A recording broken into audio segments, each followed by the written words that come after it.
Now, in its 11th year, this is GabNet. Talk like you've never heard it before.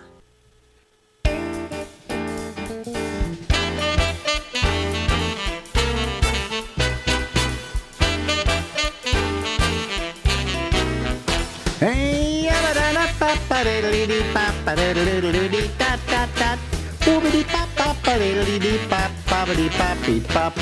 hey everybody.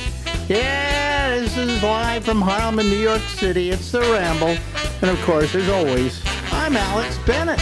Well, down there, it must be sunny and warm down there in Florida today. Well, you're half right. It's sunny and it's in this low 60s, which we expect more having moved to Florida. If we're gonna overlook their politics, we want 60 plus every day. Oh, okay. Yeah. Yeah, it's freezing here. What is it now? Oh, it's 45 degrees. That's bearable. But our damn landlords don't turn the heat on. See, now that's got to be against the law, I would think. It is against the law. Anything during the winter, when the weather goes below 55 degrees, yeah, they have to turn on the air conditioning. Yeah, or the heat below, and then if it's above, they have to turn on the air conditioning. Wait, did I mention that's Lori Thompson? Hello. I guess I did. Excuse me, I'm not speaking well today. I just woke up, See? Well, then we'll just imagine you with like 10 cups of Starbucks. Can't remember stuff like oh, yes, I see your name under you. You're Lori Thompson. That would be me. Yeah. For a long time. Not that I wasn't always bad at stuff anyway, names anyway. Mm-hmm. I remember introducing my mother to somebody and saying, "This is my mother." She used to have a first name, but it's escaped me. It's escaped me at the moment, But anyway, so that's the weather down in Florida. It's freezing up here. Yeah, but I kind of take it in stride as long as I know the roads won't be icy, which they're not. Because in Des Moines, man, I went there. Gosh, I was there because I wanted to cover a presidential campaign from the beginning to the end, and I knew it started in Iowa, so I went there for that specific purpose, and it was a very good career decision because I got to hang out with Trump and Newt Gingrich. They had this for a whole day. I just kind of shadowed them, and they were so funny. They were really fun.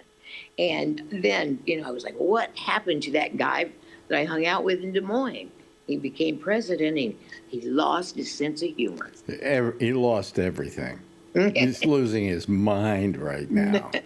Yeah. I mean, I just throw up my hands. Words pale when you're trying to describe. So how long ago was that? What campaign was that? When? That was, I want to say, 2000, was it 14 or 2000 or whatever the election was in the mid 2000s. When he won? No, the first time he didn't win. That was 2012 then. Mm-hmm. Yeah. And then. Well, he didn't get the nomination. No, I can't remember the particulars, but I know that would have taken place before I got to Des Moines. But I know at that time he wasn't even a dark horse. He would just, but they were funny. He and Newt. Yeah. We had fun. Well, I had fun with Newt Gingrich once. Yeah. Yeah, I invited him on my show at Sirius XM. Yeah. And he came on. And I treated him okay. I didn't ask him any real hard questions. Yeah. The reason I didn't was because I wanted to have him back a second time. Right. Very good strategy. Right? Because, so the next time we asked him, of course, Alex, I love that guy. Yeah, he was terrific. Yeah. And then you go in for the kill. Well, I had a question already for him. Yeah. I said, are you a religious man? And then he gave the typical Republican answer, I'm very religious.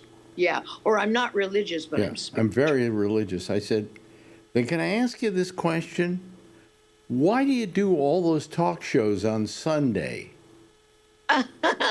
Yeah. Isn't that designated by the Lord as a day of rest? Mm-hmm. And you didn't get to ask him this, or you did? He said, I go after church.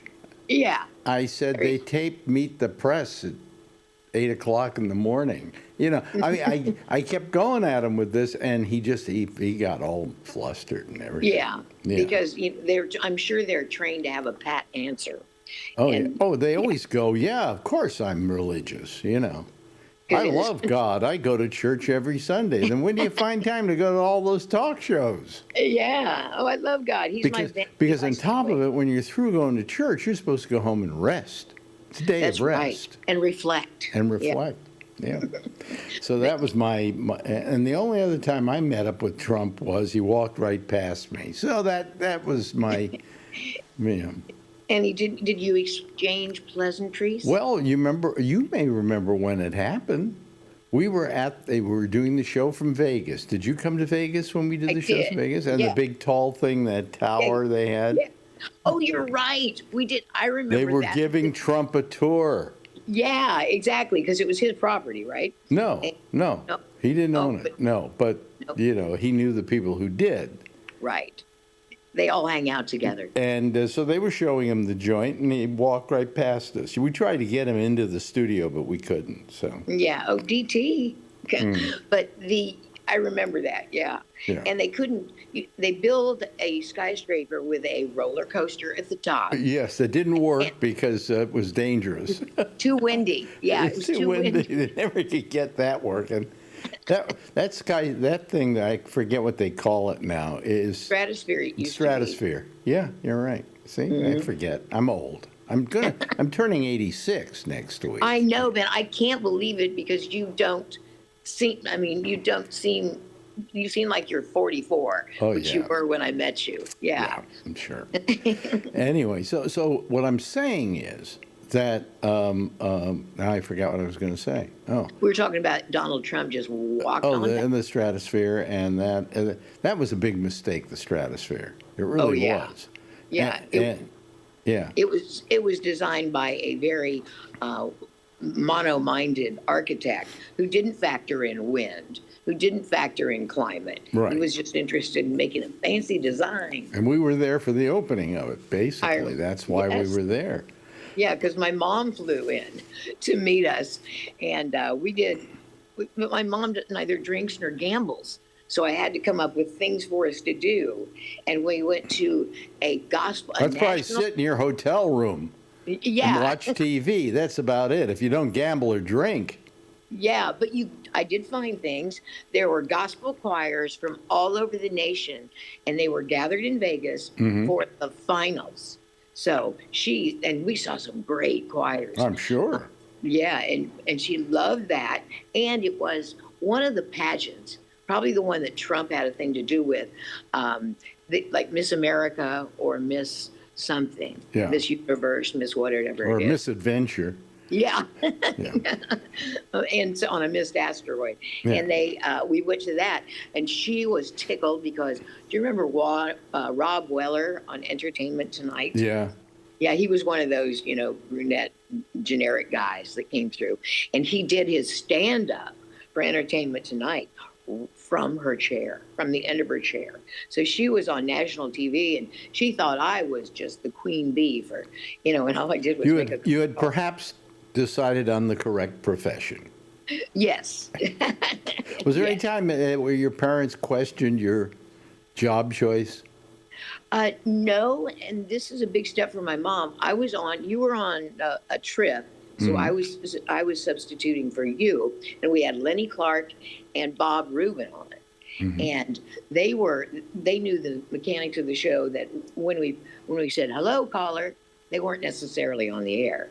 And so Rube lets go with this stream of profanity, knowing he's not on the air, with my mom sitting right there, and her eyes got, as big as saucers, and but she didn't say anything, or she didn't walk out. But then Lenny Clark called Rube down. You're using profanity in front of Laurie's mom, and and so actually, Reuben didn't use profanity that much. That was the funny thing. Yeah, but he was pretending to talk to some abusive caller who was venting. Yeah. So he offended us with a lot of F words. Oh, God. I don't remember that. I don't remember anything. Yeah, because you were on vacation. I guess I had a fairly decent career, right? Oh gosh, man. Yeah, when I think of the people that we met, it just it's boggling my Well, mind. Newt Gingrich ended right there. No, Yeah, with the and whenever I'm watching a show, especially one of the streamers that's comedy, I we know all those people in the credits, and it's just been interesting to see because so many people went to become writers and producers. Yep. So yep, comic yep, on. yep. So that was our career. We used to be big shots. Oh yeah, we once were kahunas. Now we're just retired. Yeah. I'm sitting here doing a stupid little podcast, Well, Yeah, it's amazing what you'll do. Yeah, somebody said to me, "What do you do for a living now?" And I said, I don't work, or as it's known, I do a podcast. Yeah. Where they say, everybody does a podcast now. When I see who's doing podcasts, I'm going, "Are you out of your mind?" Yeah, it's like whoever has an opposable theme or opposable thumb. Does a podcast. Yeah. Yeah. I go back to the thing. People don't believe me when I say this. I did the first podcast. And how was that? I mean, how did that come about? Well, I was out of work at, where was it? I was out of work in San Francisco, Live 105. Uh-huh. And I decided, well, I'll do a thing on the internet and just do a show every day that people can just click on the thing and listen to it. No, was it audio and video? It was audio. I think, Okay. I can't remember. I think it was audio. Okay. So then a guy came to me and he said, a fan. He said, I just worked on this thing and it's a little program that they can download. And every day it will go onto your site and see if there's a new episode. And if there is, it will download the episode to the person's machine automatically. Yes, technology. Yeah. And I said, well, that sounds interesting. And that's what we did. Well, what does that sound like? Podcasts. Oh, yeah, exactly. In which every day, whoever the podcast thing is, like Apple, would just send it down to your machine, the new show from somebody. Yeah. So, once you duke it out with we did this. I still have the program sitting here on my computer to prove it. That's fun. Yeah. Can you tell differences in your radio persona? No. What I have is the program people downloaded. Okay. To get it to come on, to use on their machine. Very simple program. So, I mean, I did the first podcast. And if I'd known better, I would have sued Apple the day they came out with podcasts. Really? Yeah. I mean, can you imagine? We didn't call it a podcast, Right. Because the podcast was really named after the iPod. Right. Exactly. Yeah. And there are so many domain names that I wish I had licensed. Oh, listen. You wanted a great story. Yeah. I worked for CNET at a certain point. I heard this whole story. Do you know how CNET made a lot of money? When they first started out, nobody had websites. So they went out and literally created websites for every possible thing you can imagine. www.coffee. Yeah. Oh. Beer, whatever. A whole bunch of them. And they sold them for millions. Oh, I believe it. Yeah. Yeah, because one day somebody said, "You got coffee?" Yeah. Well, I want it. Yeah. I mean, because I thought of that, but I didn't know how to go about it. Was GoDaddy. Someone said, well, GoDaddy's where you register. But how do you do it so it stands up legally? Well, I got Gabnet, and I like that name. I think it's terrific. Yeah. And it's Gabnet.net because I couldn't get the .com because somebody else had it down in South America. Oh. And it didn't even it stood for global something. Yeah. And then they gave it up, and GoDaddy was selling it, and they got a hold of me, and I got a hold of them. They said, "Would you like this, domain?" And I said, "How much?" They said, $32,000. Whoa! I said, "Wait a minute." I said, "I'll pay you. I'll give you a price, and you go back to your people and tell them." In fact, he didn't even tell me how much he wanted. He said to me, "How much do you want to pay?" And I said, "Okay, I'm willing to pay $200. Did he blink? He said, I don't know if we can do that. I said, go back and ask me. He said they wouldn't go for $200. They want No. that's like $32,000. And I went, well, that's ridiculous. I've got a good one with Gabnet.net. I just wanted Gabnet.com so nobody could, jump in and get the name. Yeah. So I didn't take it. Do you know how many years ago that was? 20? No, it was about 8, 9 Yeah. years ago. Yeah. They still haven't sold it. See, they get greedy. And they still get back to me and say, are you sure you don't want it anymore? And I said, if Right you'll do here. it for $200, I'm your bitch, That's right. Hold your ground, Ben. They have never given in, and they're sitting there on this domain name that they can't get rid of. Yeah, and if we'd done that, I wish I had done what CNET did is just register a bunch of domain names and make them as versatile as you can, Yeah. but just keep doing it. Now, how much does it cost to register one? It's not that expensive. I didn't think think it's so. like $100. I can't remember now. It's Yeah, very and then cheap. it's your property. Oh, yeah. I've had Gabnet.net for, the last 10 years or something, maybe longer. Yeah, because I had a friend in Mississippi who was just an average Joe, Mm-hmm. and he did that for, I think, something liquid, a beverage, and then they bought it from him, and he made like $25,000 Mm-hmm. into just, the average Joe. That was nice because he was foresightful enough to register Well, that. in the beginning, I would have gone for everything possible, but who could have said Yeah. this was going to happen? Exactly. If we knew then what we know now. Mm-hmm. Yeah, that we could have done it. Well, get this. I bought Netflix stock for $18. Yeah. And then I bought a little more when it went up to 24, I think. And so I only had total, I think, maybe 700 shares. Oh, that's a lot. But I sold it when it went to like 30.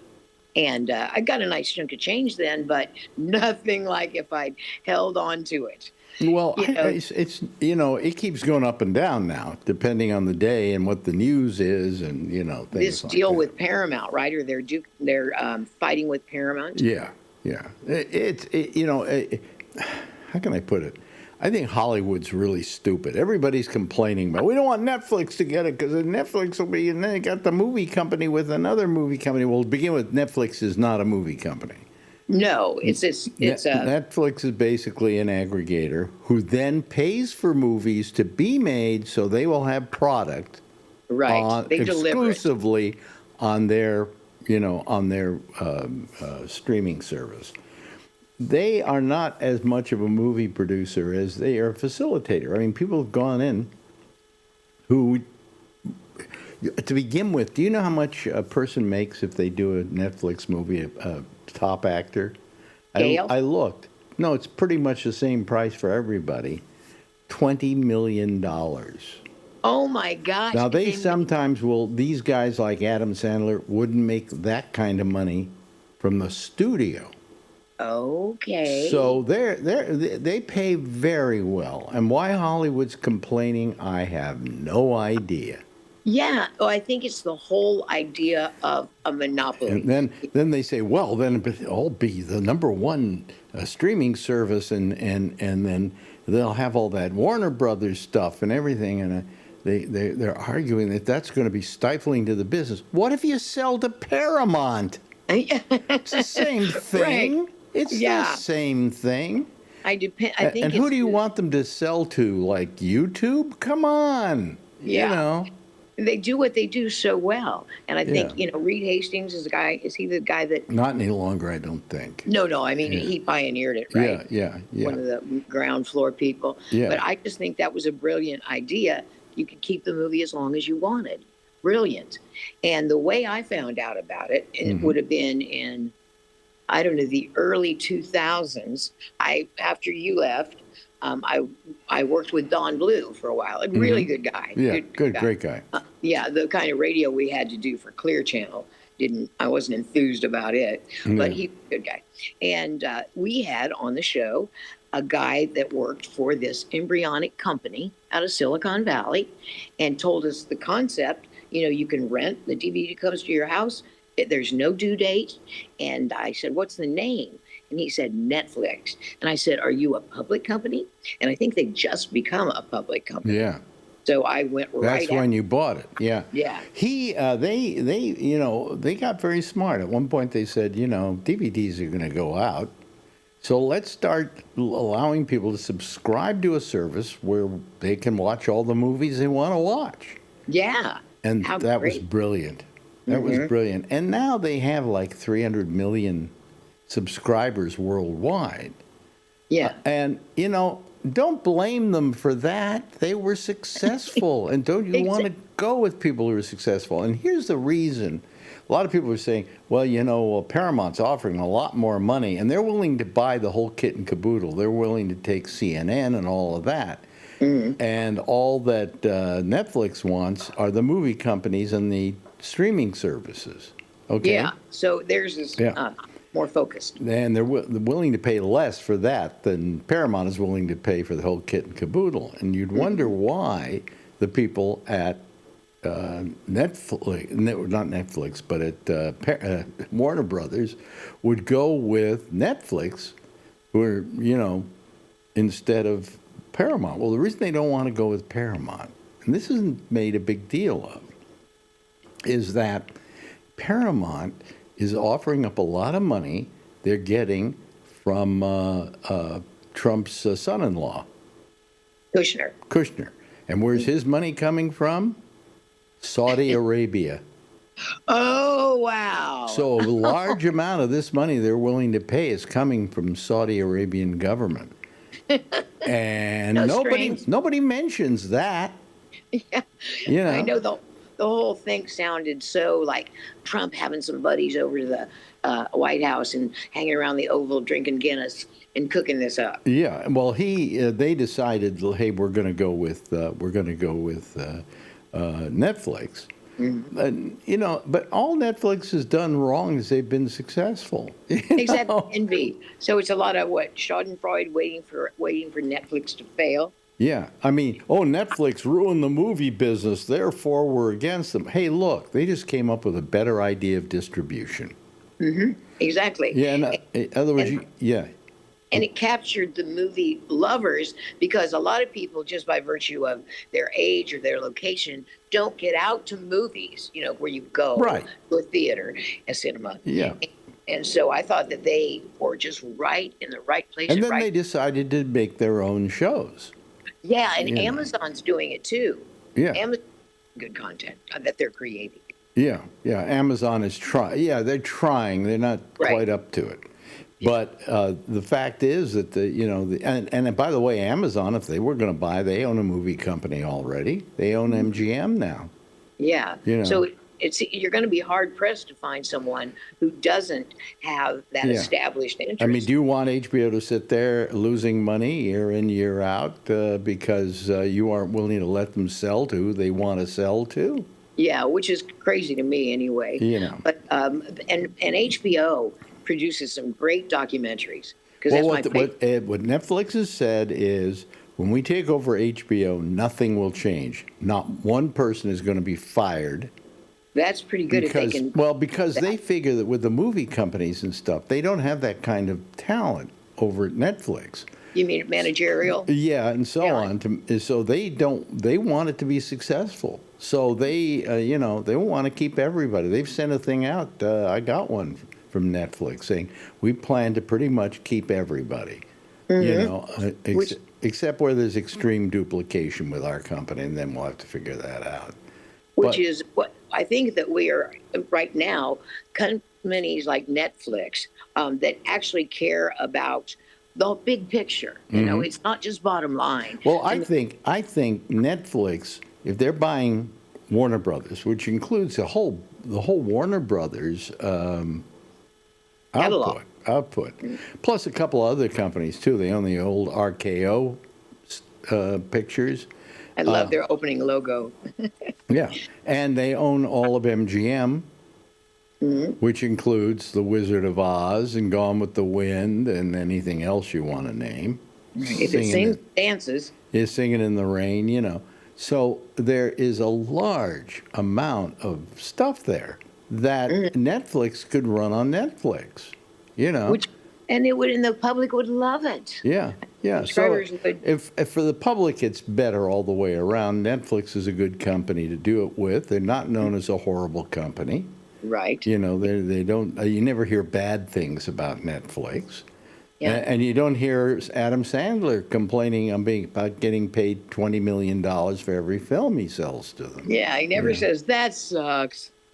Yeah, I don't want your damn money. Yeah. So anyway, it's a shit show that's going on, and with Hollywood complaining, I go, oh, come on. You know, this isn't going to ruin Hollywood. You know what ruined Hollywood?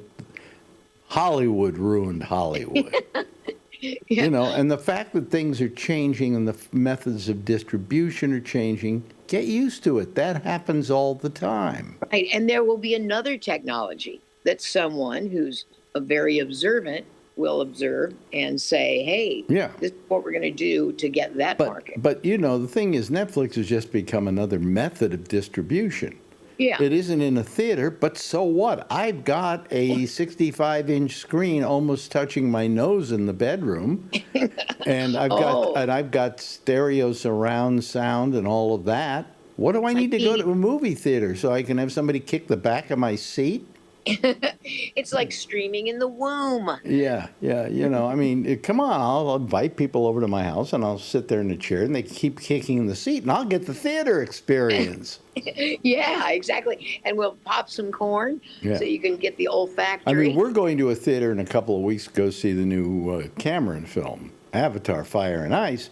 But the reason we're going is for a couple of reasons. Number one, he actually films his pictures in 3D. And, you know, that's the kind, he makes the kind of pictures you need to see in a theater. 3D you see in movie theaters now is a simulated 3D. It's shot flat, and then they extrude it through technology. And so we're going because we know that he does that. Plus, he doesn't use any AI. He actually uses real actors.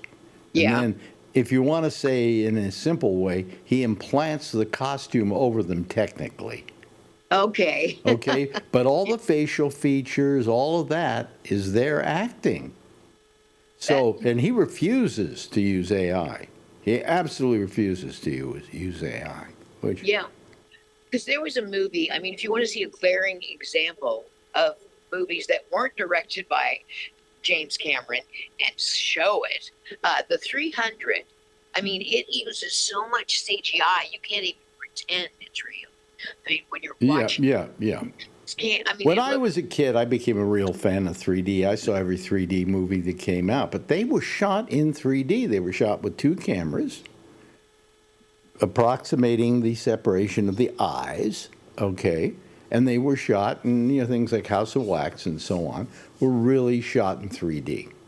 Yeah, so there's a purity of vision, I think. But most of it sucked. Any movie they knew they normally couldn't make money on, they shot in 3D. Yeah. All right. The gimmick. They even shot black and white films in 3D. Creature from the Black Lagoon was in 3D, but it was black and white. So anyway, then come this time, and they did do 3D in the original format in the beginning of this 3D craze, but then they just came out with this way that after the fact they can just extrude the picture, and that's what you get in the theater, you know? Yeah. And so when John Cameron does it, he wants 3D. I like him. In fact, he was on my my free list, you know, when you're married, but you have a list of free, you know, but if someone asked me, hey, you want to roll in the sack, I could do that. And you have your spouse's approval. So everybody has like 3 people that they would do. I think it was David Feldman who said that he and his wife made that kind of deal. And, and she picked something like George Clooney, and he picked somebody like, I don't know who was around at the time. Heather Locklear. Heather Locklear or whatever. And he said, and then about 10 years later, we decided we better revise our list. So she picked Robert Redford, and I picked the babysitter.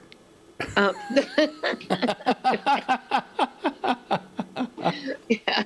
Elizabeth Shue never looked so delectable. Yeah, but anyway, so I mean, it's funny, but what's happening with the movie business and so on. But they don't understand. Times change. Oh, yeah. And the mesh of technology When times has just when revolutionized it. television came in, movies had to change to get Right. people back in the theaters. That's why 3D existed, to bring them back into the theaters. Anything it would take to get them back into the theaters. So Yeah. Give them something they can't get Yeah. at home. But anyway, so I really they gotta grow up. They gotta realize that times change. And so what if Netflix gets? And the one thing about Netflix is they will appreciate that backlog of films and so on, and probably take really good care of them. Where Right. Paramount doesn't give a crap. Yeah, I remember Paramount. I mean, years, decades ago, when Robert Evans ran it, Yeah. and they had, and that was what movie studios were supposed to be, or how this Coke doing, Well, bigger than life executive at the wheel. what's strange about this whole thing, by the way, we're running way over. We're 5 minutes over, and we may go longer than that. So to hell with There. everybody. But anyway, so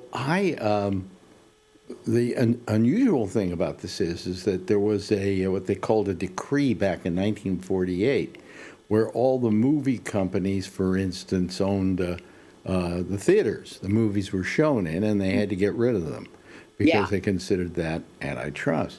So that was a big deal. But at the same time, what happened was certain companies had to sell off all their Theaters? all their films. Oh, okay. And guess who? I think was it Warner's or was it MGM? No, it was Warner. I'm trying to think. One of those companies, okay, bought up, sold out all their inventory, and that All was their movies? to Paramount, from Paramount. I think it was to Warner Brothers, but I'm not sure. It might have been that or MGM. Yeah.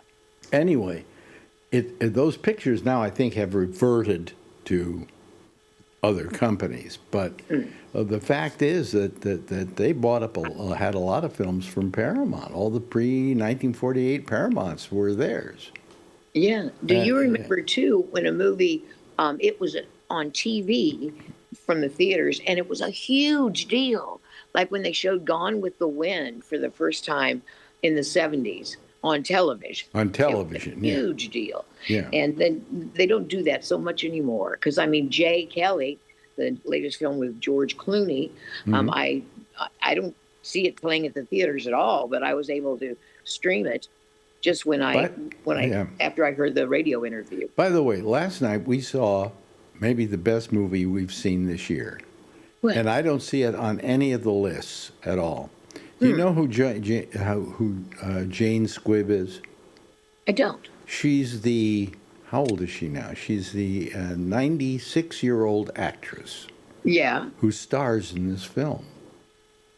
And it's directed by, what's her name? Oh, God. Greta Gerwig? No, my mind just went blank. Scarlett Johansson.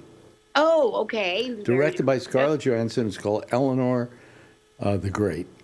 And it's just, after we watched it, we said, this is the best movie we've seen all year. This is just a great film.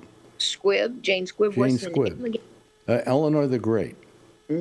And the picture was just wonderful. And it's all about this old lady, and she's living in Florida, and her best friend, who she's been living with for 10 years, dies.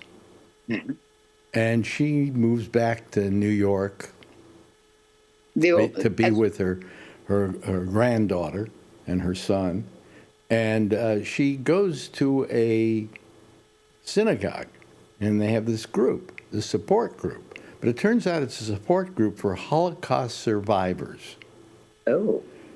And since her friend was a Holocaust survivor, she starts telling the stories her friend told her, Oh, wow. trying to fake out everybody that she was a Holocaust survivor. And one thing leads to another, but it's a wonderful film about how this woman really changes lives by telling a lie.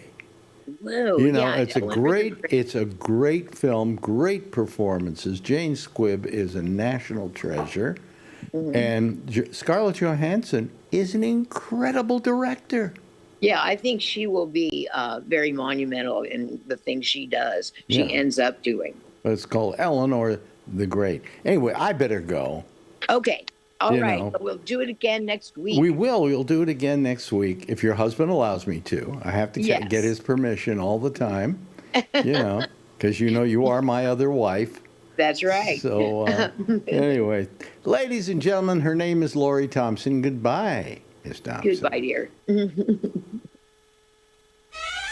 Now, in its 11th year, this is GabNet. Talk like you've never heard it before.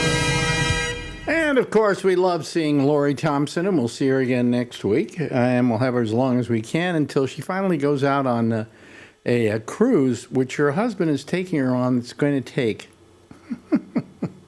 3 months. Okay, well, anyway, we're going to try and do stuff with her while she's out on the cruise in whatever country she might be in.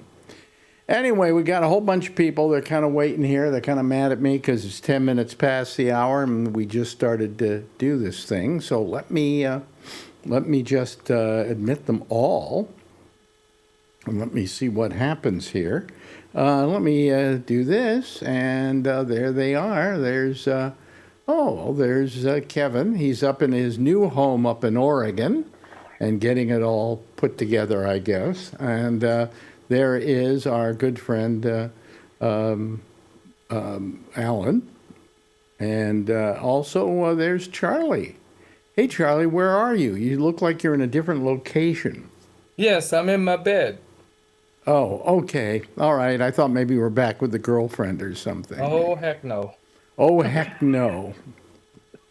Oh, boy. Well, we won't get into that little piece of information. Anyway, how you all doing this evening? Good. How's everything up in Oregon, Kevin? What? It's been raining. Can you hear me? Yeah, I can hear you. Yeah. Okay. Mm-hmm. Okay. I've got my computer all Frankensteined out here. I got wires everywhere. Yeah. You've got it temporarily put together, right? Big time. I literally got it on about half hour ago. It's pretty. And it's been backing up ever since. Well, the simplicity of what you're doing is kind of okay, isn't it? I mean, it's not a problem. Well, no, the hardest part is finding where all the cables I put them, and labeled the bags and everything else, but you get everything taken out and you can't find shit. Well, we do a thing on Saturday night, just he and I and a couple of other people, Patrick, and we talk about stuff. And in the middle of it, in the beginning of it, before we started, I started working on something, and I couldn't figure it out. And so I had to kind of beg out while I tried to figure the problem. What I mentioned at the time was sometimes you will set something up, okay, and you will, figure it out and put it together and everything. Now, 3 years later, it all has to be changed, or something has to be changed in it, and you can't remember how you did it.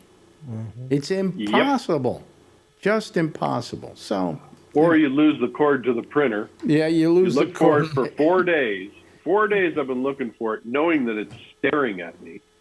And finally, Tina and I went out and started driving around looking for a cord for, an Epsom eco tank. Mm-hmm. And you'd be surprised about how you can't find them. Well, there's two things you can do. You didn't need to use we're going to use an Ethernet, right? That's what goes in there. No. It's a power cord. A power cord. Oh, okay. Yeah, the main one. Mm-hmm. So we go out. We finally found this little electronics shop, and he's got parts everywhere. One of those cool shops that you find all kinds of weird stuff. Yeah. Mm-hmm. And the guy goes, "Oh yeah, I got one of those Mickey Mouse ones. I call them Mickey Mouse ones." So he goes back and he digs around. And he says, "Oh, I don't have it. Well, let me check in the back." He goes in the back, comes back out, got one. Really? $5. $5. $5. And guess what happened when I got home? You saw it right away. I found the cord. You found the cord. Oh yeah, of course. Marjorie. So I'm almost tempted to go back to the guy and give him back his cord and say, "Thank you. Sell it to somebody else." Well, just for letting me rent it. Marjorie, for instance, I don't know how she did this, but she lost her Apple Watch. Now, it's somewhere in this house, but we cannot for the life of us find this thing. Do you ping it with your watch? Can you do that? No, or did because she have it on silent? here's what happened. It's been so many days that its battery ran down. Oh, yeah. They go down overnight. Okay, and we looked After at the a day or last so. place that it was seen by going to that, find me thing, and it's in the house here somewhere. All right? But we don't know where, and we can't ping it and make noise and all of that.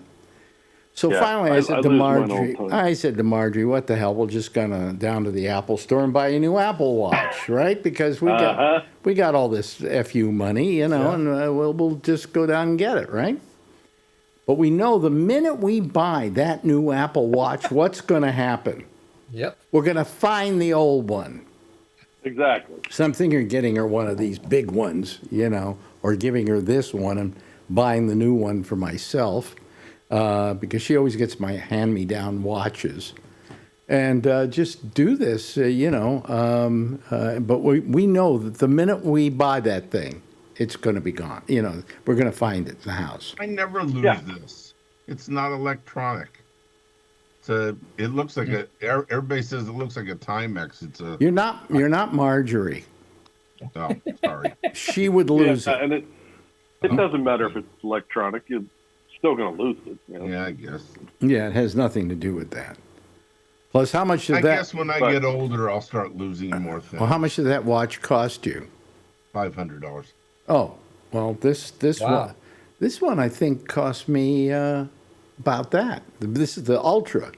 Yeah, well, this is not an Apple Watch. This is a simple watch. It's made by Citizen, and it's got the blue panel. I don't know if you can see it. The face of it is a solar panel. So wherever you leave it in any light, it recharges. And if you get it fully charged, I don't know how you'd know if it was fully charged. You can leave it in a dark drawer for 6 months and it would continue to run. How old is that one, Charlie? Oh, this is only a couple of years old. Oh, but really? It's $10 at Walmart. I don't think I spent $500 on watches in my entire life. Do you know, I remember when the first digital watches came out, and they were like I think they were called a Pulsar, if I'm not mistaken. Yes, and right. they were they LEDs? LED. Yeah. LED. It's a little red, and it just said the time, 8:19, whatever. Right? Didn't do what this watch does. The thing cost like $1,000. Yeah, my father had one. Yeah. Yeah. It was really state of the art for its time. It was state of the art, but I couldn't see that when it just had the time on it, Yeah, now these things do everything. You can send me a message on Facebook, and I'll get the message right here on my watch. That's a better view, Kevin. I'm trying to figure it out. I'm just trying to get the bright light behind you, and I'm trying to get the light glares out of here. Yep. Looks a lot better. That'll work. Yeah, but is that going to be your office? It'll get better. Is that going to be your office where you are? Yeah. Yeah. So good. And has the wife moved up with you now, or is she there? Oh yeah, we're all here. We're not going back. Yeah. Has the daughter come over We to still visit? had to pay our taxes today. Oh yeah, this is. What do you mean your taxes today? What taxes? On the old house. On the It's not sold yet. So on I the gotta old pay house. them both of them. Oh, good, wonderful. Yeah. Yeah. How's the sale? all right. How's the sale on that house going? It's going on the market officially tomorrow. It's Oh, okay. unofficially on now. All right. Yeah. Okay. How much you selling it for? A lot. What do you mean a lot? Come on, give me an idea. Just under 800. 800,000? Yeah. Oh, okay. I thought I meant $800. In which case, I'd buy it. Yeah. Yeah. No, you're not going to get another one of those good deals you got. $800,000. That seems That's rather cheap cheap. compared to what Alan and Brian are talking about prices. Well, yeah, because I'm way south from them. Yeah. Oh. Yeah. I'm where all the San Jose people go when they can't afford San Jose. Oh, I see. Okay. Yeah. That's what we did years ago. Yeah. But you never bought that house, right? That house was your mother's? No, I bought it. Oh, you Yeah. bought it. You First bought it. How much you buy it for? $272. Oh, okay. All right. That was 26 years ago. So you'll make some money on it, you know. Yeah, but we bought another one, so it's kind of washing things out. Yeah. Now, how can I ask you how much that one cost you? You got a lot of land up there. How many acres? Under 7.25. Wow, that's nice. Yeah. Yeah. Yeah. Is it good fertile? I mean, you could grow marijuana up there, right? Probably good. But they got so many damn dispensaries in this town. It's ridiculous. It's like 7-Eleven. It's crazy. Every block has one. You know, we haven't been able to find the dispensaries in Manhattan. And the other day we went down to our dentist, and right around the block there are two of them, one on each side of the street. You know, and we don't have a lot of them Up in here in Manhattan. Oregon, they got big billboards along the freeway saying "Need weed." Yeah. I mean, the big giant sign. Oh, you know, because you got. You know property up something? there In Portland, the old right? days, we would smoke pot, and we would go, "Wow, illegal," you know. But now that it's legal, I bet people don't really give a good goddamn about smoking it. You know, it's all. Nope, It's it's all. just like booze. Well, were you a pot smoker in the old days? Way back, way back. Way back. But do you want any now? Well, I've tried a couple times, but it's so damn strong. I don't want to do it. It is awfully do it. strong, isn't it? Yeah. Wicked strong. I have to go one slight this, right? Otherwise, I cough like you can't believe. And yeah, it's not. About 6-7 years ago, I went to a dispensary and I said, "I want the crappiest weed you got." Mm-hmm. And the guy looked at me like, "What? Oh, we got this over here." Nope, I don't want any of that strong shit. I just want the shittiest weed you got. Well, I remember the time that I went up to Mendocino, and I had a friend who lived up there, and she was working for a doctor who did these recommendations, you know. I think I told you about it. I got the what's it called? Excuse me, I'm hiccuping. Where you get the big hurting thing on your face, or on your ass, or wherever in your body. Do you know? They have shots for it now. They have vaccinations for it. But you know what I'm talking about. Come on, Yeah, we folks. get from- What? Get from chicken pox, yeah. Yeah. Anyway, so I went up there and he took care of me and stuff. And after we were through, because he did marijuana recommendations up there, we went up to his apartment, which is right above where he had his offices. And he brought out the weed. And they had plantations up there in those days, where people had these huge plantations and were, growing the pot and cultivating it to a fare thee well. And I took just one of these joints and I just went, and I was talking to myself for the rest of the day. It was one of those things. It was really, really answers? strong. What? Well, that's Were you that's getting remember good those are the answers? Wait a minute, one at a time. Alan, yeah? Were you were talking to yourself? Were you getting good answers? Yes, very good answers. Okay, good. I don't good. know if I understood it, but Right. Anyway, Kevin? Yeah, that's where they started all the skunk weed. Oh, yeah. They turned it into a fine art up there. Oh yeah, And somehow the cops but never... that was Yeah. many years ago. And you think about the generational, because that was the big thing: was grow it, pull the seeds from that, then grow it, pull the seeds from that, grow it, and yeah. get all these generations going. Yeah. Now it's been what, 40 years. Yeah. And the only thing, Like by the that. way, you never sold or smoked the boy weeds. You had to do the girl weeds, right? Yeah, Because they were the only ones that were really strong, and that's where the seeds That's come what from. they They were refer the only to- ones that bloomed. Yes, Yeah. that's what they refer to as flower now. flower. Really? Oh, okay. Yeah, But I mean, it was some heavy crap. I'm telling you. yeah. And I wasn't used to it. And because it got that heavy, I never smoked much after that. Marjorie does all the time. She always has a little joint by the side of the bed. You know, I have my vapes, which I do at night to go to sleep because it helps make me drowsy. The indica makes me drowsy. So I do that every night, just a little bit, and it puts me to sleep. But let me put it this way, if I did it earlier in the day, I would fall asleep anyway. So, you know, it's done. Yeah, it's better to do it at night and have a purpose to it. But anyway, you weren't in the pot, were you, Jeff? Oh, a little bit, many years ago. Mm-hmm. But then the doctors said, don't take it if you don't have to. Why did they say don't take it? Who knows? Was this You know, I had so many different medications. Oh, well, this was post-stroke, Yeah. right? Yeah, So you never smoked the pre-stroke. not too much. No, Yeah. a couple of times, and then I gave it up.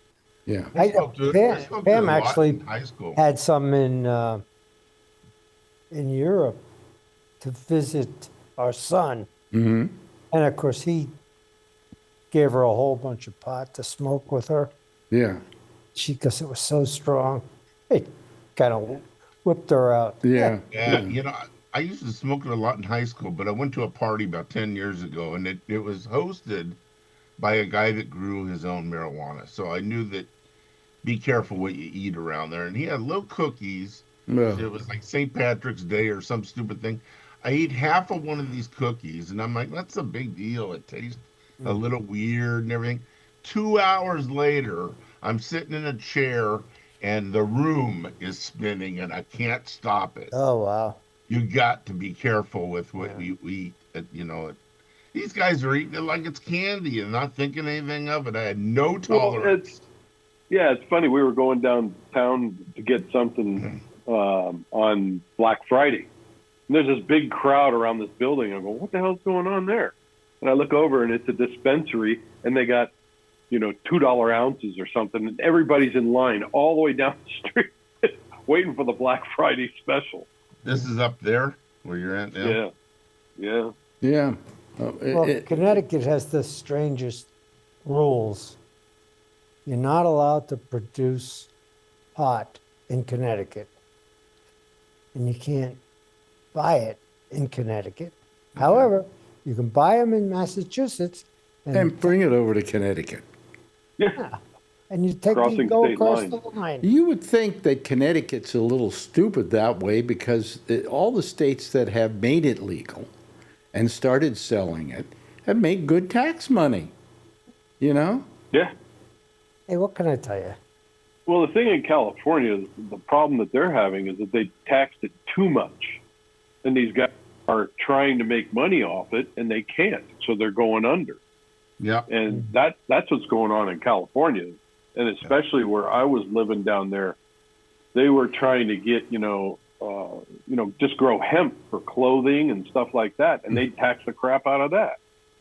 And it's like, you can't even smoke that crap. It's like smoking a frickin' tree. It's like smoking a jacket. Yeah, yeah. and that's what they do. Is they make, ropes and This friend of clothing mine and all just that. retired, the guy that was the weed dealer and that grew weed and stuff, but he wouldn't get involved in selling to legitimate places because he would make less money, but he'd have more customers. And a lot of these people just didn't care to go into a controlled, a store. They wanted to just buy his weed. I have a friend over in New Jersey who buys his pot illegally. And the reason he buys it illegally is it's cheaper than the stuff that's legal because it's getting taxed. Yes. Correct. And That's what I'm saying. and it's just as good. It may even be a little bit better, Yeah. You just got to be careful now because of all this fentanyl and all this bullshit. They're lacing weed now Yeah. just to make it stronger. And it's like all you Yeah. want to do is go out and grow some and smoke it, But yeah, it's a weird time right now. It's still kind of like the Wild West out there. Yeah, well, Trump wants to stop fentanyl by stopping cocaine coming in from Just blow up a various couple places. boats. Yeah, but the thing is, by killing the cocaine, What you're doing is you're encouraging people to take what cocaine exists and add fentanyl to it. Yep. You know, so it's much more dangerous to be doing what he's doing, but he doesn't know. They don't know any of that, you know. Yeah, they're two different types of drugs. The cocaine is an upper, fentanyl is a downer. So I don't know why you'd want. Well, let me say this: cocaine. How dangerous is cocaine? Very. Very. Why do you say very? Because you can overdo it, and it's not good for you. Suppose you don't overdo it. Then you're probably okay. I mean, look at you. Look at all the coke you've done. Well, it's true. No, but it's true. But I never That's did with it. anything. I never did it to excess, and that's the point. And if you do anything to excess, it's dangerous. You can do water to excess, water. and it's dangerous. Yeah. Okay. Alcohol. Alcohol is much worse than Much cocaine worse. ever Number was. one.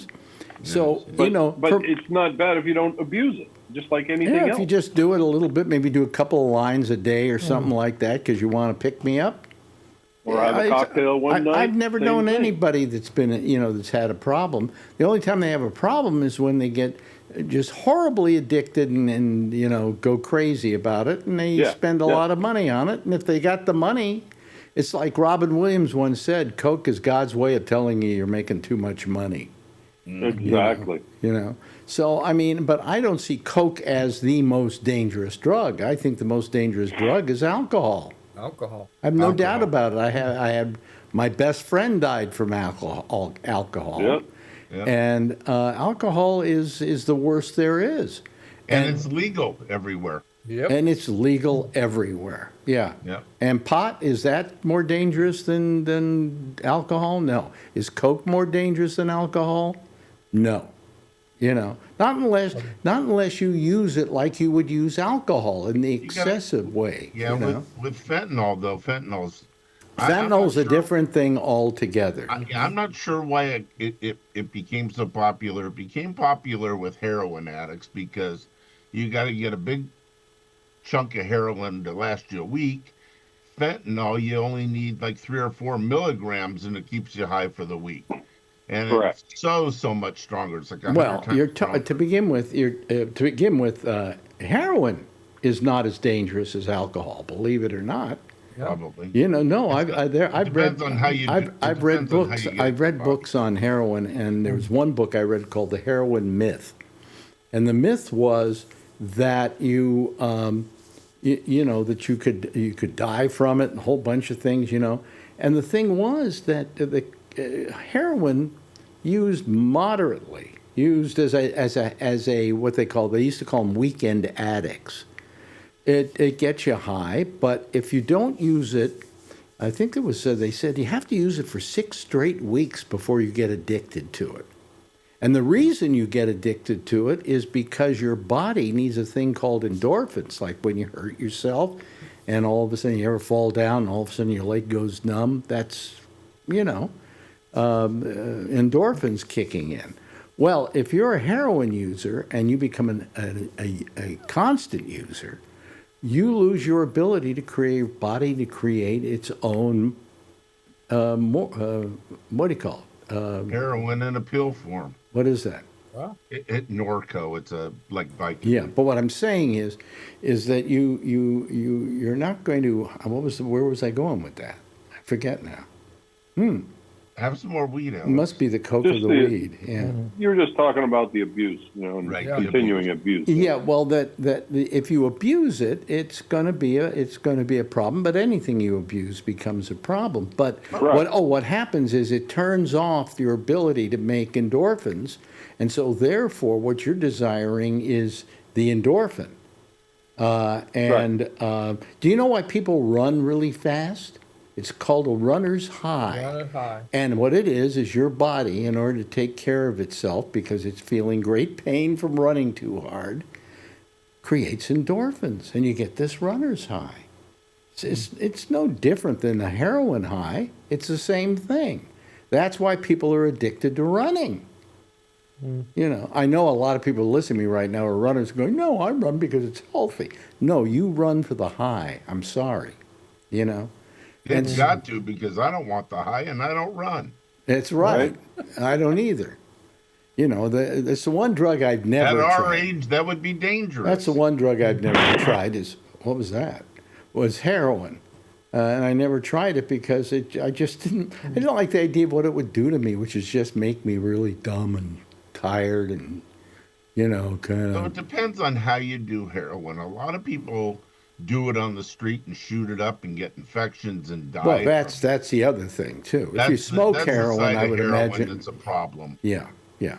Well, you see, but what happened is, why are drugs dangerous? Because we make them dangerous by making them so highly illegal that you can't have any kind of structure to make them safe.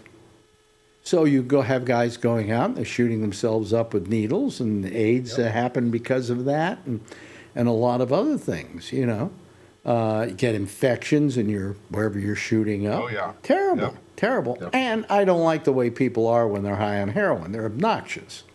You know. Absolutely. Until they fall asleep. No, they never fall asleep. Here's what happens. You ever notice a heroin Nod addict? out. No, they stand on a street corner and they start going towards the ground. And you're Nodding sitting out, there yeah. waiting for them to fall to the pavement. And That's always before fun. they ever get there, just as they hit the pavement, they get right back up again. Yeah. And I never could figure that one out, you know. But I mean, heroin is probably the least dangerous, believe it or not, except that we have made it dangerous by the nature of our illegality of it. And we've also prevented people from trying to really seek help. That's the other problem with We it. ought to put the drugs in vending machines in the store so anybody can buy them, just like they do in the South. You can buy guns and ammo out of vending machines in stores. Well, I always have maintained that, you know, we would do well to make everything legal. Some of it not the same as others. I would make, for instance, heroin legal that you had to have with a prescription from a doctor and that a doctor was watching you, okay? Yes. There are other drugs like cocaine where I go, you know, I mean, if somebody's going to spend all their money on cocaine, it's the same as if they spend their money gambling or all their money on alcohol or Another a lot of addiction other things. that Huh? produces endorphins. You What? may not Oh, find, yes, gambling does create endorphins. You're absolutely correct. Yes. You may not find this funny. I found it funny. A friend of mine invited me to a party, and I was working in law enforcement, and Yeah. you can't be somewhere where there's illegal drug use going on. And some guy had this pile, must have been 3 or 4 ounces of cocaine sitting there, and he says, "You want a line?" And I said, "No, thank you." And one of his big Bubba buddies grabbed me and says, "You're gonna do a line." And when he put the line down there and the hill was there, I put the little hose to my nose, the little thing you suck it in. A straw. And I blew it. And all the cocaine went everywhere. Oh, you did a Woody Allen. I don't know. Is that what Woody Allen did? The guy that had bought the coke was not happy. No, I can imagine. I got to tell you this story. This happened so many years ago. I guess I can tell it unless the cops are going to bust me for this. But my friend Steve Gruberg knew this guy, who, among other businesses that he had, his main business was phone sex service. So he had more money than he knew what to do with. And one night we go over to his place, and he takes out of his kitchen cabinet, I swear to you, this huge baggie of cocaine. And he goes out to his dining room table, which is a huge dining room table, and he it's kind of a circular dining room table, and he starts drawing a line from the center and all the way out to the edge of the table. It In a must have circle? been, I don't know how many miles that line Oh, was, my but God. it was huge. And he said, "Okay, get your straws out. Let's see if we can get to the center." And we did that. And I swear to you, I did not sleep for 3 days. I'll bet. Did not sleep for 3 days. I finally found out there was an unpleasant amount of coke that you can take, you know. And Oh, I you don't can- you I don't can think I did overdose on I don't think I cocaine. did it after that. Oh, You can overdose oh, on I cocaine. think so, but I don't know exactly what the overdose, how the overdose manifests itself. Your body is used to a lower dose if you do it like on weekends maybe or something, and you get a higher dose. You get so like cocaine is normally on the street. You buy it from somebody that little $5 baggie, $10 Yeah, baggie, yeah. and it's 20% pure, and the rest of it is just sugar, powdered sugar or something. Yeah, But baby you go to laxative. you go somewhere. I'm just giving an example. You go somewhere and you go to a party and the guy's got 80% pure coke, and you do a couple lines of that, and that could stop your heart. It can? Yes. I don't know that. I don't know anybody that ever had a heart attack from coke. And I I've knew a seen lot of couple- people that did it, I've seen people that have died from. I mean, I wasn't there, but I mean, I was there Yeah. after the fact. They died, and the toxicology showed that they had too much cocaine. Oh, my main argument is that drugs are dangerous because they're illegal. They're not illegal. They're not illegal because they're dangerous. Because That's God right. knows this government doesn't give a shit about you. Yeah, You know, for sure. they don't care if you die from this stuff. Neither does Trump. It's just that it's a good excuse to, try to go into Venezuela. Right. The war on drugs failed years ago. I heard about Venezuela. Whenever you talk about invading a country or going to war with a country, first question you have to ask is, what have they got that we don't have? Well, Do you know have one of their Venezuela oil- is the biggest producer in South America of oil? Yeah. They, in fact, Yeah. ship it to Europe. Yep. Well, Trump did something that I just don't understand. It was in the news today. I didn't Yes. get the whole story. Go ahead. They took control of a full tanker of oil. Yeah. And it says we're going to keep it. What? We're stealing oil from another Yeah. country? Right. Yeah. Yep. I mean, how crazy. We're thieves. Yep. See, He's a crook. if Venezuela had a powerful military, they would attack over something like that. Yeah. Somebody Yeah. grabbed one of our tankers filling up in Texas or California or whatever like that. We're gonna go out after the ship. We're gonna send out the Coast Guard or the Navy or somebody, and once we get control of the ship, we're Hey, gonna if we retaliate. were sending a ship full of soybeans and somebody took it over, we'd go to war with the country. You know? soybeans are probably worth more than oil in this country. I mean, it's horrible. Yeah, What does this say? I don't understand. Yeah. So I mean, it's ridiculous. But we just have never handled drugs correctly in this country, and the thing that makes them the most dangerous is the illegality we put behind them. See, when I first started in law enforcement in the early '80s, marijuana, a joint, if you found it in somebody's car, it was still a felony. And I would usually just take the joint, get them to admit it's theirs, and then step on it on the ground and not arrest anybody for It was a waste of time. it. Well, people would get stopped because they're driving horrible and they're under. You go, God, this guy's been drinking like crazy. You get him out and he's under the influence of marijuana. And I disagree with you. It's still legal. No, well, wait a minute. Okay. Okay, but I never got in a fight with somebody to arrest them. Oh, when they with would try marijuana? out.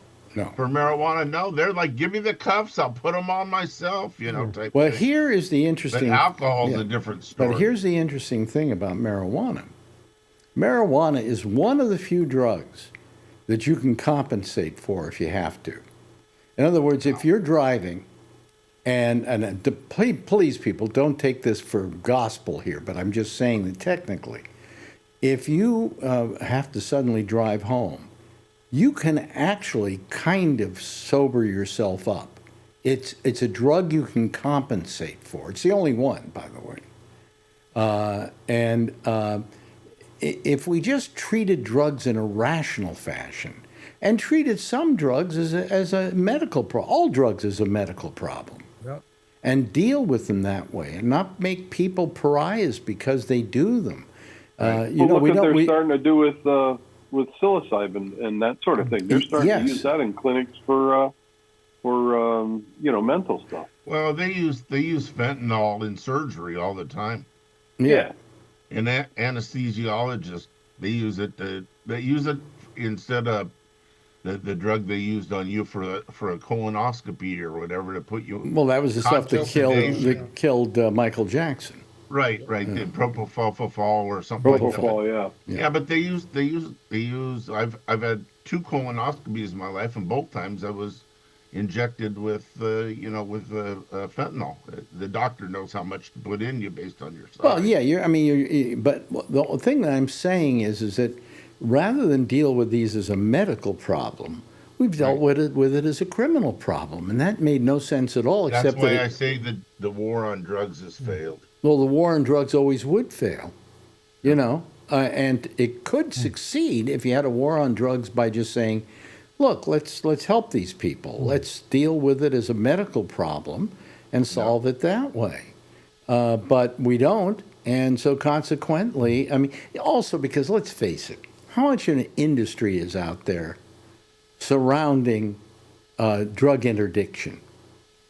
What did I see? The statistic is that we spent something like, I can't remember how many billions of dollars a year interdicting drugs. I'm sure we do. And the cost of buying all those drugs would be less. Probably. Okay, so why didn't we just buy the drugs? Yeah. We never did. Why? Because there's a business. There are industries behind people getting hooked on drugs. The biggest industry are the people who have medical programs that claim to be able to get people off of them. The police departments, policemen make a fortune by working for police departments that feel they have to have more police working on their police department because of drugs. All of this has become a gigantic industry of interdiction rather than an industry of reasonable thought about these things and how we handle them. Yeah, they probably would be able to cut 1/3 of the police department if they made drugs legal. Well, what did I see? There was once I had an argument to that effect, that it was something like 50% of all arrests by police departments are for drugs. If we didn't have drugs being illegal, we could get rid of 50% of the police department. I don't know if it's 50%, but it's definitely up there. It's not up 1 there. or 2%. Yeah, right. It's up there. And so, we've got to be reasonable about this stuff. But now this whole thing is going on down in Venezuela. All those drugs that supposedly they say they're stopping weren't meant for the United States. They were meant for Europe. In fact, they were being taken to some other port of call which would take them over to Europe. They weren't even sent to the United States. And quite frankly, none of those boats could make it here. Well, maybe Trump wanted him to celebrate his new ballroom. Well, he's celebrating his birthday. You know what he's doing? Yep. 1/4-pound hamburgers with the side. That's right, exactly. The side of cocaine. Here's what he's doing. All the national parks on national holidays have allowed people to get in for free. Okay? So they've been doing that for a long time. He's decided that he's going to do away with letting people in on, Juneteenth and Martin Luther King's birthday, and is going to replace it with Flag Day, which coincidentally, happens on the same day as his birthday. Yep, so for celebrating it's celebrating his birthday and Flag Day, he is going to let you get into the parks for free, but not because it's on Martin Luther King's birthday or Juneteenth. How racist is that? Very. Very. Yep. No, I but still he's the most- understand all those black people that vote for him. Gee. Well, he says he's the most popular president among blacks ever. What I love is how one day he will say something and the next day he will deny saying it, even though we have video of him saying it. That's been going on for years. Yes, but it's just getting insane. Yeah. That's what happens like he when you doesn't end up give a losing shit. your mind. The other day he had that happen, and then he said to the woman who asked the question, "And you're stupid. Yeah. All women are Yeah. stupid. All women are dumb." All people have low. All the people he Calls doesn't them like pigs and everything, have low yeah. IQs. You know, I don't think his IQ is that terrific. You know, I mean, and then he always called Sleepy Joe. Come on, Yeah. Oh, come God. on, who's sleepier? Yeah. Anyway, it's amazing. Somebody I wonder wrote what here he your- only got 13% of the black vote. Yep. I can't believe the 13% of the black community be that stupid to vote I for know. him. That's what I'm saying. Your show sold out in San Francisco in, I think you said 8 days. Yeah. I wonder what I can get for those tickets now. Why did you buy them all? No. I bought 3, and one was for a friend. And then I was stupid enough to tell one of my friends that used to be on this show, a Republican, I'll leave nameless, We know who that I had a third ticket. So he told Brian Neary, who wants to bring somebody else, and I told him, well, that ticket was for somebody, and they wanted it, and they took it. And he says, so who you taking with you? I said, well, probably not Brian. I don't know. Well, no, we're giving Brian one of the comps. Right. I'm just making it, Brian wants to bring somebody with him, but didn't have a ticket. Oh yeah, he called me the other day. He wanted to bring somebody, and I said, "What? A new girl a woman you're going out with?" You know? Probably. And he said, "Yeah." You know, and I That's went, okay. "Well, you should have thought about that when the tickets were still on sale." And that's you know? why Phil opened his mouth when they were out eating and said, "Hey, Alan may have a spare ticket." Well, I gave Alan. We were Just going to tell give. him I'm still your date. Well, we were going to give Alan 2 tickets. Brian 2 tickets, rather. We're going to give Brian 2 tickets, and for one for his daughter. In fact, we were making exceptions so his daughter could get in. Usually, where you're serving booze, you can't get in, but it can be done if the father comes with her. So we had a ticket for her too, but she suddenly decided she didn't want to go. So that meant another ticket was available for somebody else, but they're all gone now. Well, we only got 10 comps. That's You right. know, these people at Shrekfest or whatever this thing is. You have your Sketch Fest. You have your Sketchfest. ticket, right, Kevin? Yeah, Len said he forgot to put me on the comp list, and so Well, he, if something got me a- happens, let me know. yeah, Len got me a ticket, but I bought it, so no Okay. big deal. Oh, Len was very smart. Len bought up a couple of tickets just to be on the safe side, so to have Yeah. tickets for other people. Yeah, I wish I had done that. I can't get my friends in. I have an old boss, Ed Cramp, wants to come to it, and I got to tell him I can't let you in. You know. That's what I'm wondering. How much can I sell that extra ticket? Well, it's only 380 seats, and I think Yeah. 20 of them are gone because we have to build an elevator thing for Will Durst to get on Durst. stage. Yeah, so that's even less. So it's a small house. They didn't think I could sell out a house, so they gave me the smallest house they could find. Yep. And if they give me a house twice the size, we'd probably sell all the tickets. Probably. Yeah. So. You were skeptical that you were that popular. Well, I always play that way,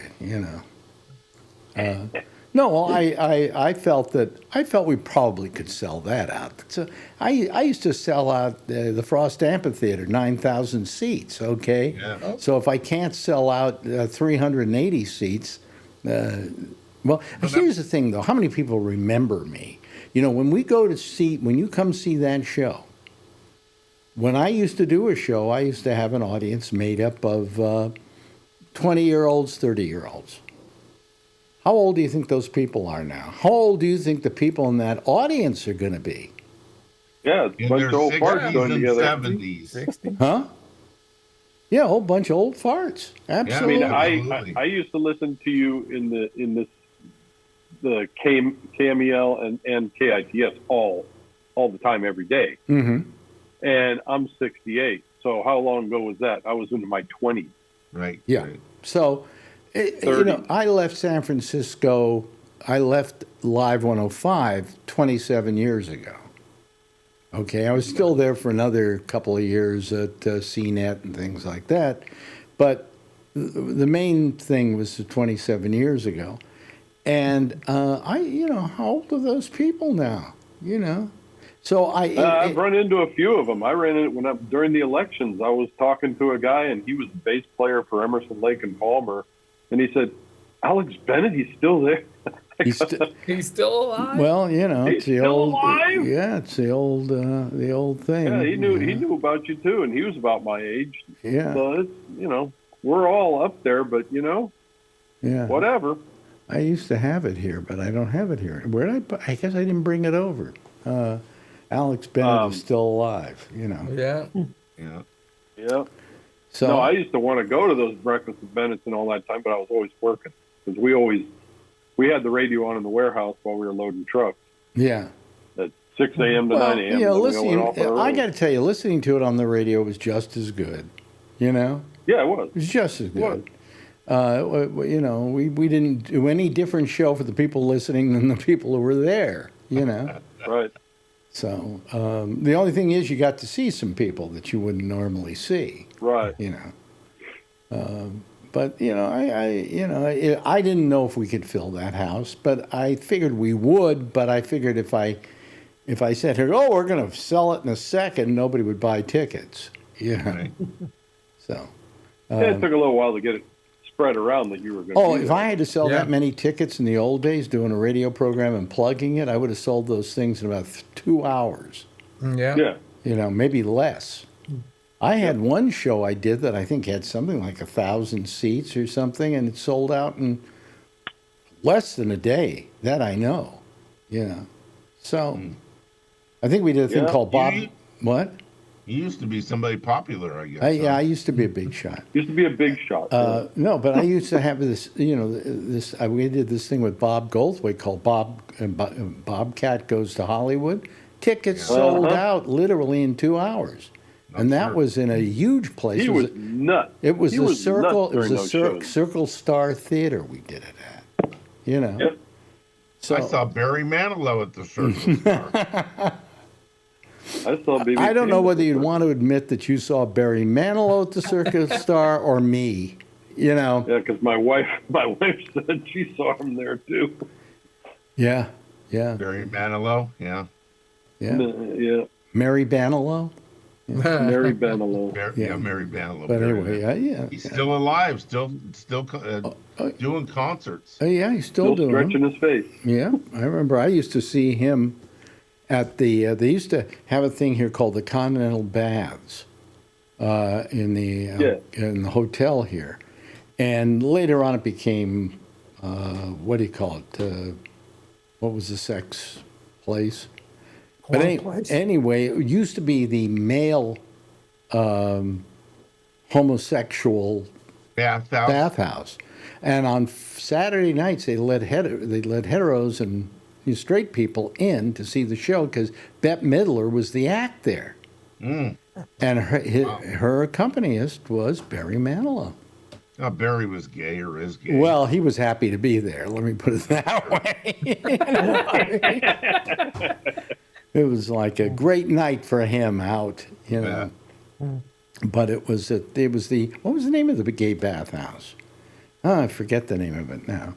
It was called Plato's Retreat when it was a heterosexual place. The Continental Baths when it was a gay place. How do I know this? I'm secretly a homosexual. Anyway, that's it for tonight. Oh boy, it's been nice. Been a nice hour. Hardly talked about politics at all. Talked about a lot about pot and everything else. Other fun drugs, yes. Other fun drugs. Don't go out and do any of them, folks. I'm not suggesting it here. I am just mentioning that there are different levels of dangerousness to these things. As Nancy would say, just say no. Just say no. That was a simplistic idea, wasn't it? Oh, right. Do you want any drugs? No. Would you like to say no to them? No. Anyway. So, do I have to pay for them? No. Nancy has them for free. Anyway, listen, that's it for tonight. Thank you so much, Kevin. God, it's nice to see you all settled up there in what looks like a healthy part of the Not world. even close to live in. settled, but we're here. I'm glad to see you there. Alan, thank you for joining us. Charlie Wallace, wonderful having you here. And of course, Jeff Stein, as always, it's a great pleasure. Everybody give a big wave goodbye, and I'll give a big wave goodbye at you. And that's it for tonight. There they go. That's our citizen panel for tonight. Next, Amy Manuel will be taking over, doing another citizen panel. If you want to join it, go to gabnet.net. Column 3, down towards the bottom of the column 3, are a bunch of names. Click on hers, and it'll take you to her Zoom panel. Okay? I'll see you again tomorrow night, same time, same station in life. In the meantime, as always, if you see her, tell her I love her, okay? Bye-bye.